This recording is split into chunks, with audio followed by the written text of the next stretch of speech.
ಎಲ್ಲರಿಗೂ ನಮಸ್ಕಾರ. ಇವತ್ತು ಸುಂದರವಾದಂಥ ಒಂದು ವಿಡಿಯೋವನ್ನು ಆಲಿಸೋಣ. ತಾಯಿಯ ಮಡಿಲು, ಅಪ್ಪನ ಹೆಗಲು ಪವಿತ್ರವಾದ ಸ್ಥಳಗಳು.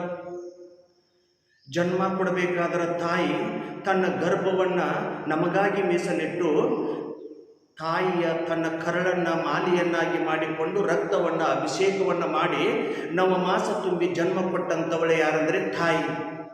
ಹುಟ್ಟಿರುವಂಥ ತನ್ನ ಮಗುವಿಗೆ ಲಾಲನೆ ಪಾಲನೆ ಜೋಪಾನ ಮಾಡುತ್ತಾ ಹಾಡುತ್ತಾ ಸಂತೋಷ ಪಡೆಯುತ್ತಾ ಮಗುವಿನ ಜೊತೆ ಮಗುವಾಗಿ ಬೆರೆತವಳು ಯಾರಂದರೆ ತಾಯಿ.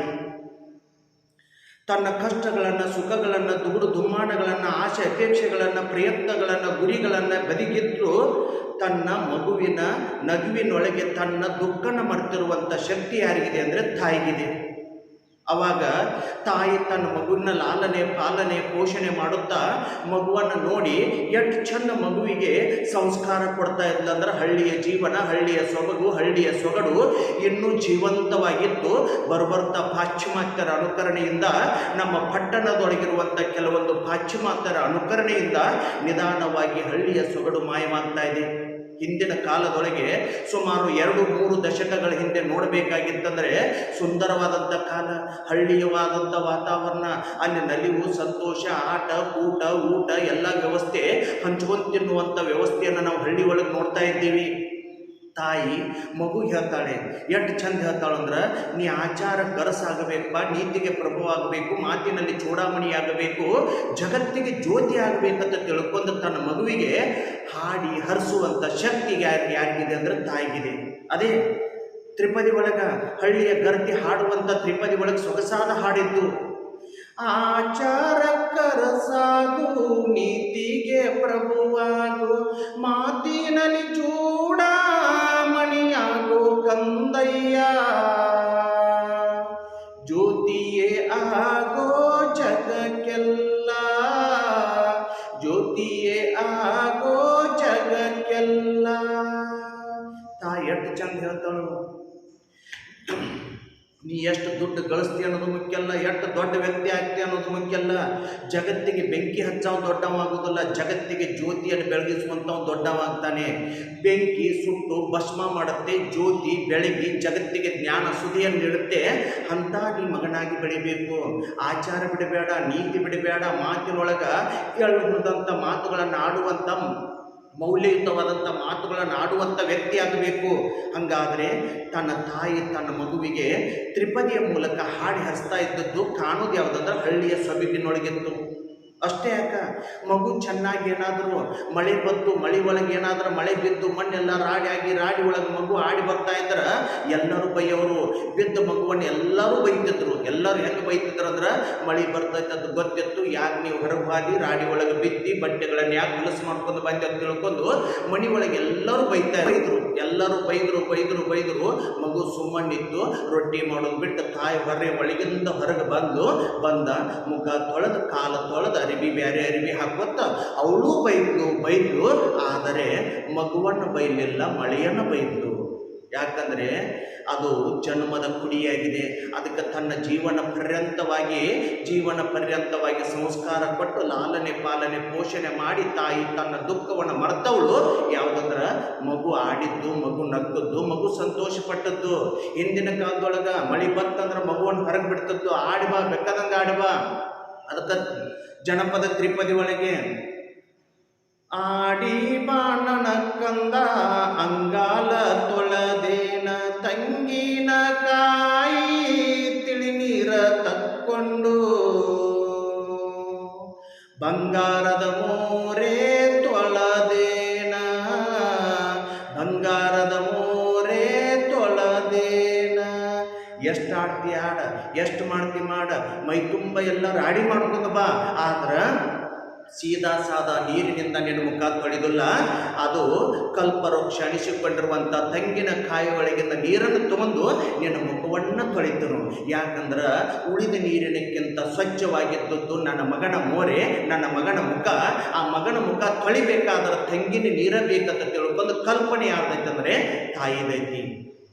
ಎಷ್ಟು ಸೊಗಸಾದ ಮಾತು. ಅಷ್ಟೇ ಯಾಕೆ, ಮತ್ತೊಂದು ತ್ರಿಪದಿ ಒಳಗೆ ತಾಯಿ ಹಾಡ್ತಾಳೆ, ಹಾಲಬೇಡಿ ಅತ್ತಾನ ಕೋಲಬೇಡಿ ಕುಣದಾನ, ಹಾಲಬೇಡಿ ಅತ್ತಾನ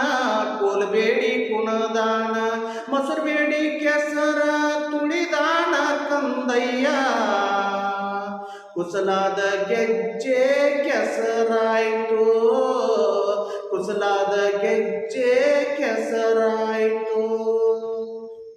ಅದಕ್ಕೆ ಇಡೀ ಜೀವನವನ್ನು ತನ್ನ ಮಗುವಿಗಾಗಿ ತನ್ನ ಮಕ್ಕಳಿಗಾಗಿ ಇಟ್ಟಂಥವಳು ಯಾರಂದರೆ ತಾಯಿ. ಅಂಥ ತಾಯಿಯ ತ್ಯಾಗದ ಮುಂದೆ ಜಗತ್ತಿನೊಳಗೆ ಮತ್ತೊಂದು ತ್ಯಾಗವನ್ನು ನೋಡಲು ಸಾಧ್ಯವೇ ಇಲ್ಲ. ಅದಕ್ಕೆ ಚಿಕ್ಕಂದಿನಲ್ಲಿದ್ದಾಗ ಮಕ್ಕಳು ತಂದೆ ತಾಯಿನ ಬಿಟ್ಟಿರಾಕ ಇಷ್ಟಪಡೋದಿಲ್ಲ. ಅದೇ ರೀತಿಯಾಗಿ ವಯಸ್ಸಾದಂಥ ತಂದೆ ತಾಯಿಗೆ ಮಕ್ಕಳನ್ನ ಬಿಟ್ಟಿರಾಕ ಸಾಧ್ಯವೇ ಇಲ್ಲ. ಆದ್ದರಿಂದ ತಂದೆ ತಾಯಿ ದೇವರಂತೆ ಕಲ್ಪನೆ ಮಾಡಿ ದೇವರಂತೆ ಲಾಲನೆ ಪಾಲನೆ ಪೋಷಣೆ ಮಾಡಿದಾಗ ನನ್ನ ಜನ್ಮವು ಮುಕ್ತಿ ಕಾಣಲಿಕ್ಕೆ ಸಾಧ್ಯತೆ, ನನ್ನ ಜನ್ಮವು ಪಾವನಾಗಲಿಕ್ಕೆ ಸಾಧ್ಯತೆ. ಅಷ್ಟೇ ಯಾಕೆ ಚಿಕ್ಕಂದಿನಲ್ಲಿದ್ದಾಗ ತಾಯಿ ಈ ರೀತಿಯಾದಂಥ ಉಪಚಾರ ಮಾಡಿದ್ರೆ ತಂದೆ ಜಾತ್ರೆಗೆ ಕರ್ಕೊಂಡು ಹೋಗ್ತಿದ್ದ.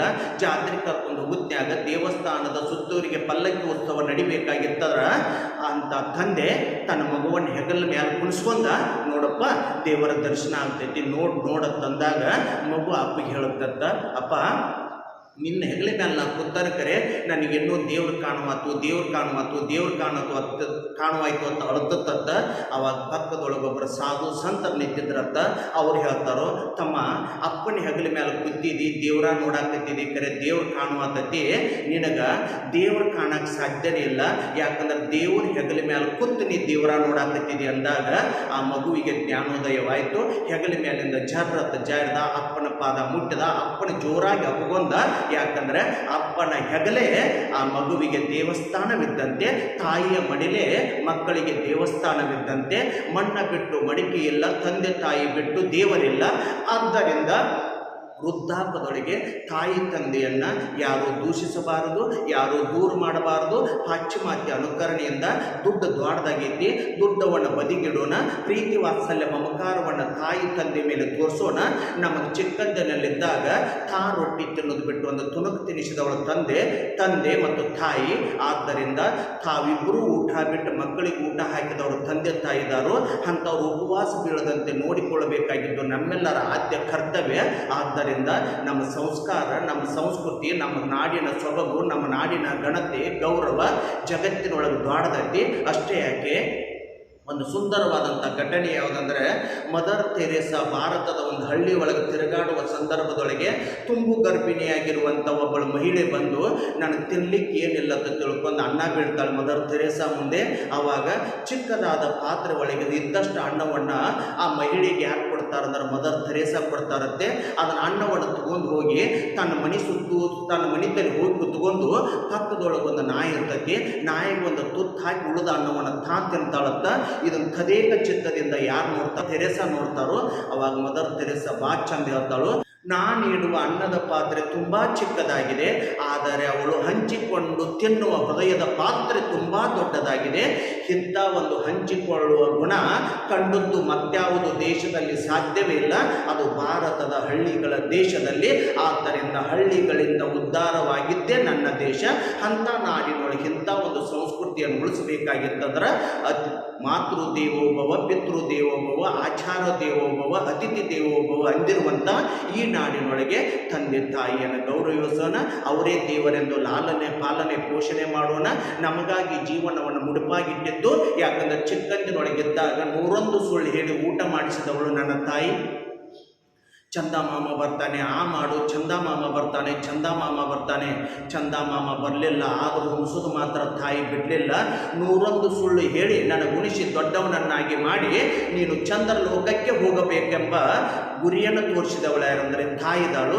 ಆದ್ದರಿಂದ ತನ್ನ ಸಂತೋಷವನ್ನು, ತನ್ನ ಅಪೇಕ್ಷೆಗಳನ್ನು, ತನ್ನ ಆಶೆಗಳನ್ನು ಪ್ರತಿಯೊಬ್ಬರು ತಂದೆ ತಾಯಿ ಮಕ್ಕಳೊಳಗೆ ಇಟ್ಕೊಂಡಿರ್ತಾರೋ ಆ ಮಕ್ಕಳು ತಂದೆ ತಾಯಿಯ ಘನತೆಯ ಗೌರವವನ್ನು ಹೆಚ್ಚಿಸಬೇಕು. ವೃದ್ಧಾಪದೊಳಗೆ ಅವರು ಮಕ್ಕಳಂತೆ ಲಾಲನೆ ಪಾಲನೆ ಪೋಷಣೆ ಮಾಡಬೇಕು.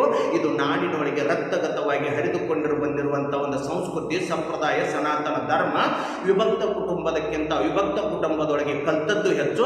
ಅಂಥ ಮೌಲ್ಯಗಳನ್ನು ಉಳಿಸಿ ತಂದೆ ತಾಯಿಯ ದೇವರೆನ್ನೋಣ. ಇಂಥ ಒಂದು ಸುಂದರವಾದಂಥ ವಿಷಯವನ್ನು ಆಲಿಸಿದಂಥ ತಮಗೆಲ್ಲರಿಗೂ ಹೃತ್ಪೂರ್ವಕ ನಮನಗಳು.